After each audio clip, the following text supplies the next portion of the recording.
தமிழ்நாட்டை கொஞ்சம் கேர்ஃபுல்லா ஹேண்டில் பண்ணுங்க பிரதமர் சார். தமிழக வெற்றி கழகத்தின் தலைவர் விஜய் கூறினார்.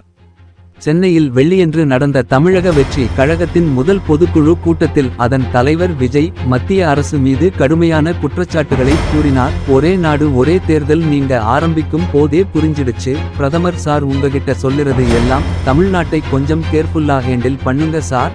ஏன்னா இது பல பேருக்கு தண்ணி காட்டுன ஸ்டேட் சார். பார்த்து செய்யுங்க சார் என்றார். தமிழ்நாட்டில் எப்போதும் திமுக அதிமுக இடையே தானே போட்டி. அதிமுக முன்னாள் அமைச்சர் ஜெயக்குமார். தமிழ்நாட்டில் திமுக தமிழக வெற்றி கழக இடையே தான் போட்டி என்ற தமிழக வெற்றி கழக தலைவர் விஜய் பேச்சுக்கு அதிமுக எதிர்ப்பு தெரிவித்துள்ளது.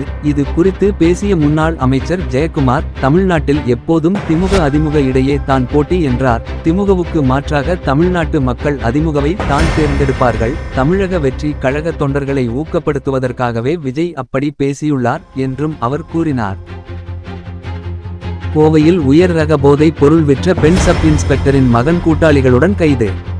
கோவையில் உயர்ரக போதைப் பொருள் விற்ற பொருளாதார குற்றப்பிரிவு சிறப்பு மகன் மகாவிஷ்ணு உட்பட 7 பேர் கைதானார். இவர்களிடமிருந்து கொக்கைன், கிரீன் கஞ்சா, உயர் ரக போதைப் பொருள், 25 லட்சம் ரொக்க பணம், எண்ணும் இயந்திரம், 3 கார்கள், 12 செல்போன்கள் உள்ளிட்டவை பறிமுதல் செய்தனர். இவர்கள் மும்பையில் போதைப் பொருட்களை ஆர்டர் செய்து கொரியர் மூலம் வரவழைத்து விற்பனை செய்து வந்தனர். விழுப்புரத்தில் செல்போன் சர்வீஸ் சென்டரில் பெட்ரோல் குண்டு வீச்சு இளைஞருக்கு போலீஸ் வலை.